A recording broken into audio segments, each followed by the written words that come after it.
Happy Sunday, happy Sunday, happy Sunday. It is Coach Lee. Oh, wait, am I live? There we go.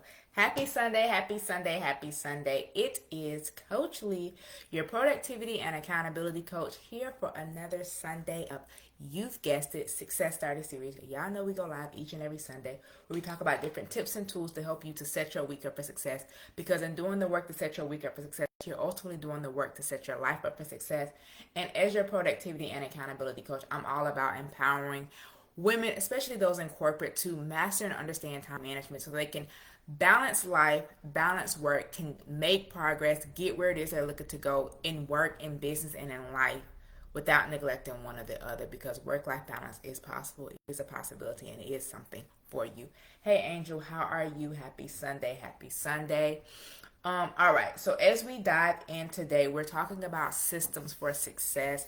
We're talking about systems that you need in 2025 to help you be successful. So I want to help give you like a blueprint, an overview, a guide for your productivity in 2025, because we've talked about how January, or I guess I've talked about, but it's we because we've had this conversation together. We've talked about how January is about creating and establishing the foundation to be 2025. It's that solid foundation, it's the root, it's the bottom, it's the base that you're building 2025 on. And so as you're building a foundation, but I guess honestly, even before you start laying the foundation, you should have a blueprint to help guide you. But we doing it in connection together, because we're not exactly architects how they're truly building. But as you're building this foundation, having a solid blueprint, having a solid guide is going to be something that's important for you to be able to build from and build off of, to guide you as you're going throughout the course of this month, but more importantly, as you go throughout the course of this year. Because as life, and as you have to pivot and make adjustments, you want to make sure that you have that solid foundation to guide you from and to help you to transition from. And so as we dive in, we're going to talk about three things. Y'all know we use the lead method to kind of guide our conversation as we look, as we examine, as we create that game plan, that ultimate blueprint to execute. And so first I want to talk about why systems are the foundation for work-life balance. And we kind of started talking about it already, but when you look at your life and when you look at what it is that you're looking to accomplish this year, when you look at the goals that you've set for this year, for this quarter, for this month, and even as you are starting this week that you've set for this week, what is it that you're looking to accomplish? Because if we know the end result, because again, a to-do list or a goal is nothing more than that end result that you have, how are you going to reverse engineer that and create the plan to get you there? And so when you think about systems, the systems is the process that you're going to utilize to help you to achieve your goals. It is the plan and the course of action that you're going to take to get you to that end result. And so why are systems the foundation for work-life balance? I think I answered it in the question. But to be clear, systems are important. Systems are the foundation because systems are the thing that you're using to guide you as you're building. If you're looking to build, create, and to have work-life balance, to be able to leave work at work, to go about life, and to be able to get the other things you need to do in life and enjoy life while you also are able to enjoy work without the two having to bleed and intersect into each other, how do you create that? If you want to stop working long hours, if you want to stop having to come in on the weekends, if you want to stop having to bring work home, if you want to stop stressing about taking off work, being home, being on vacation, being away, and being concerned about what it is that's happening at work, what systems are you creating to make that a reality? Okay. So do you understand now why systems are the foundation for work-life balance? And so when you look at and think about, all right, I get it. I need some systems. I need some systems in my life. What does that look like? How do I go about creating them? So we've looked at why systems are the foundation. Now let's examine how to go about creating and setting up those systems that are going to be able to be that guide, to be the thing that you build off of and to build from as you journey throughout this year. And so when you think about how am I going to set these systems up?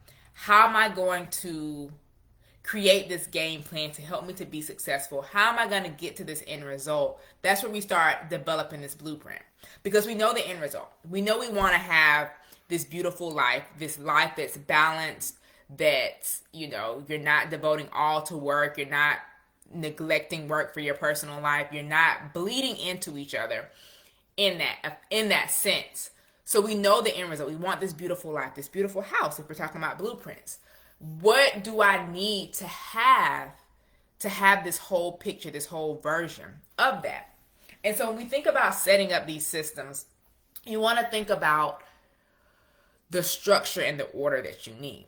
And so I was talking a lot about morning routines, like last week in my stories and things like that. And when you think about like your morning routine, I talk about how a good morning routine really starts the night before, because it starts with what are you doing to prepare. You want to have this morning routine. You want to start your morning off successfully, efficiently. You want it all to flow. What are you putting in place to make that a reality? What are you putting in place to make that happen? And so just like with a solid system, you have to look at that in the same way. And so when we think about setting up and creating these systems, what am I doing to make my day run efficiently? What am I doing to make my day run effectively? Are we doing the brain dump? Are we making that to-do list? Are we updating and looking at our calendar and what it is that we have going on this week? And so what that means and what that looks like is creating systems. But I'm trying to say it without continuing to say systems because, okay, so look at it this way. When we talk about this brain dump, when we talk about this to-do list, when we talk about our calendar and what it is that we have going on, if we're trying to build systems that are going to help us to be successful, we understand that generally speaking, our days are likely the same, like going to work, coming home. But what happens in the midst of that is where these systems kind of come into play, is where making sure that we're understanding what's going on this week is in work or, business or whatever, or life is important. Because while our days are generally speaking the same, we go to work. But when I go to work, do I have a lot of meetings? Do I have a lot of running around? Or do I have a lot of office time? Do I have a lot of downtime, or do I have a lot of things that are going to be taking my time and my energy? Because yes, while you might be at work, the mental load of your work day, and even if you're a solopreneur or you have a business, the same thing still applies, because it's still work ultimately, whether it's you work for yourself or you work for someone else. When you look at your work day, what's going on within that day? Yes, we go to work. We saying we leaving work at work. We say we're not bringing work home. But what do you have to do during your work day to make that happen? And how can you structure your personal life around that? Because if you know that at work, I'm going to have a chill office day, that means you might have the energy to say, I'm going to cook dinner tonight, versus I know I have back-to-back meetings. I know I'm going to be running here, there, and everywhere. And though I'm going to leave work on time, I might be leaving from a different office. I might be, having to, exert more mental energy. And so that might be when you're like, I need to meal prep the day before. We having leftovers for dinner. Or I'm picking up food on the way home. I'm ordering it, or whatever the case may be. And so that's where understanding your calendar and understanding your capacity comes into play. Because for me, I can look at my calendar and know, given things are going to still pop up and things are going to come up that I might not have been planning for or expecting, but I can look at my calendar and look at where it is that I need to be and what it is that I need to do. So if we take this week, for example, number one, tomorrow's a holiday. So I'm already working with a 4-day work week. But when I look at my calendar, what days do I have court? Are the hearings that I have in court, are those short hearings? Are they going to be long? Am I going to be there a long time? Do I have to go to more than one courtroom? And then in understanding and in looking at that, what is it that I need to get done this week? Do I have appointments and meetings within my office, or have to go, whether it be physically within the office or go somewhere for a meeting? What does that look like? And then in understanding where I need to be, i.e., what are these stagnant things that are on my calendar that can't be moved, and the time that they're going to take up, what are the things that I need to get done this week, and how am I going to weave those in to this week? Again, taking into account that it's a 4-day work week versus a 5-day work week. And so what does that look like when it comes to building these systems? So a system that I have is doing my brain and making my to-do list, both in my personal life as well as at work. And so when I was writing out my calendar for this week, understanding that Monday, I already scratched that day off the calendar. It's not a day. I'm not going to be there. I'm not working. It's not a day. When we look at how can I block out my time to make sure that the things that are the non-negotiables, the priorities, are getting done? Are you ranking them? Are you looking at them? So when you start thinking about what systems do I need to be successful, what ways are you structuring your days, your weeks, and your months to help you build success in? If you're a person that's in control of your calendar, can you block off specific times of the day or specific days for ask before scheduling, for example?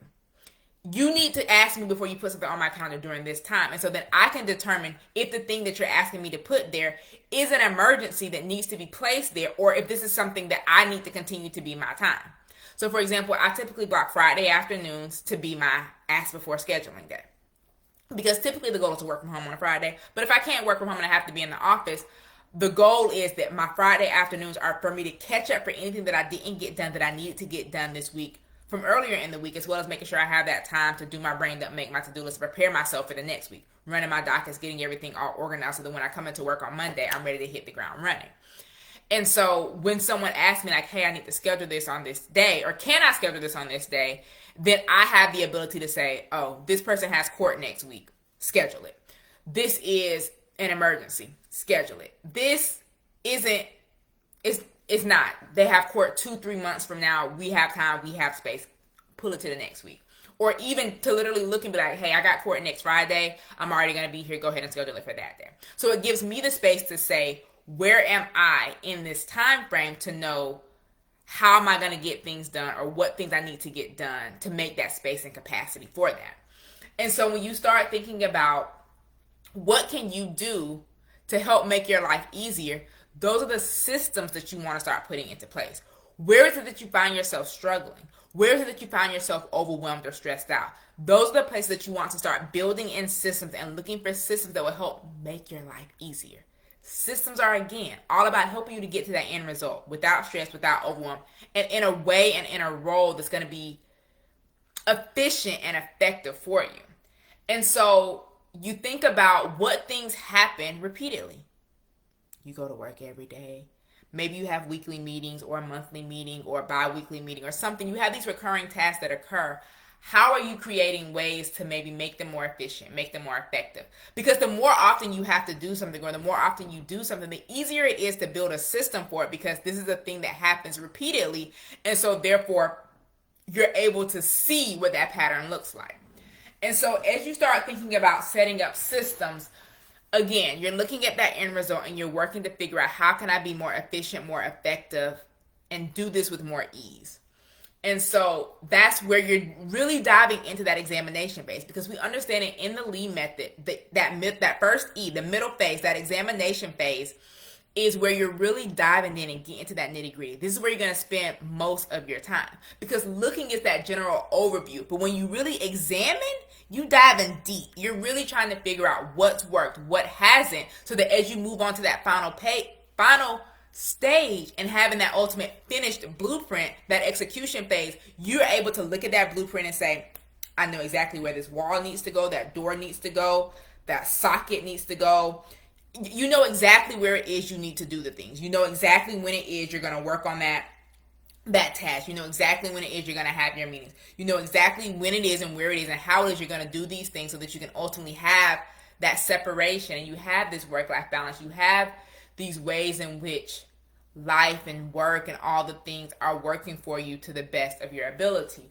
And so when you think about that examination phase, that execution phase, you're thinking about how are these systems that I'm looking to create, because in understanding what systems do I need, you're now trying to ask yourself, how are these systems going to help me to ultimately improve my life and help me to reach the goals that I've set for this year? Because when we're talking about building these systems that are going to help us to be successful, when we talk about crafting and creating your blueprint for productivity, the ultimate idea, the reason, and the function behind all of this is to have a successful and prosperous 2025. The blueprint is that foundation to help you, to guide you throughout the year. So if you understand why systems are important, if you understand what systems that you need, or how you can create systems, or how you can set up your systems that are going to help you to be more efficient and effective in life, You're then going to be able to execute because of those systems, and then you will see why and or how these systems are going to help you to simplify your life. Because ultimately we're looking to put things in place that are going to help us to journey throughout the year. And even with the masterclass that I'm hosting this Saturday, the G2G masterclass, it's all about that very thing. Because in understanding how to get to your goals, you have to understand what you need to do to get to your goals. You set these goals. So again, we have that end result, but now we're working to reverse engineer that end result to create the game plan to help you to get there. So in the G2G masterclass, we're talking about how to go from goal setting to goal planning, because you have that end result, but what is the plan that's going to get you there? What is the system that you're going to utilize to help you to hit your goals? Because if we're looking to live this abundant life, this prosperous life, this life within which we have these systems that guides us, and that, I don't want to say control because I don't want it to be viewed as a bad thing, but which is why God might be the better word. But when we have these systems that guide us, that allows us to have control and to take control of our day, of our weeks, and of our life, what does that look like, and how are we going to utilize that as we journey through and as we go through this process? So I want you to start thinking about what systems you need and how can you create these systems to help you to get to where it is you need to go. Because now that you understand why systems are that foundation, that starting point to building a work-life balance and to having a work-life balance, you need to understand where it is that you're struggling, how it is that you're struggling, and what systems that you need that will help you to stop struggling in those areas. And then in understanding that and in creating them and implementing them, then you'll truly be able to simplify life. And in simplifying life, you'll be able to have more time to focus on the goals and the things that you really want to pursue. You won't be so bogged down with the mundane, the day-to-day aspects that aren't pushing you and moving you closer to your goals. And so I want you to start thinking, what systems do I need to be successful this year? How can I go about establishing a solid foundation that will help me to be the person that I'm looking to be and become this year? I have systems for pretty much every area of my life. My morning routine, my evening routine, my meal prepping, the way in which I, do my brain dump, make my to-do list for work, for business, the way in which I, try to time block out my day to understand where it is and what it is that I'm focusing on at various parts of the day. Understanding your top priorities and understanding where it is that you're focusing is all about helping you to be successful. It's time to build systems for success. It's time for you to craft your blueprint for productivity, utilizing the tips, the tools, utilizing the lead method, looking, examining, and creating that game plan to execute so that 2025 can be your best year yet. If you're looking for support, accountability, and help with that, you can join the free masterclasses this Saturday by commenting the word ready below, and I'll send you the link for you to get registered for that. Because in the G2G masterclass, we're talking about getting to your goals from goal setting to goal planning, creating that game plan to help you to execute on everything it is that you're looking to do throughout the course of this year. Because as your productivity and accountability coach, I'm all about supporting you, empowering you, and helping you to make the change that you're looking to make and to live a life of more abundance and more ease, to show you that productivity is not complicated. Getting things done is not complicated. It's all about simplifying it, and systems, habits, and routines are the core of what it is that you're going to utilize to help you to simplify that. So that's all I got for you guys today on this week's Success Starter series, Systems for Success. It's time for you to craft your blueprint for productivity for this year and beyond. So until next week, guys, it's been Coach Lee, your productivity and accountability coach, and I am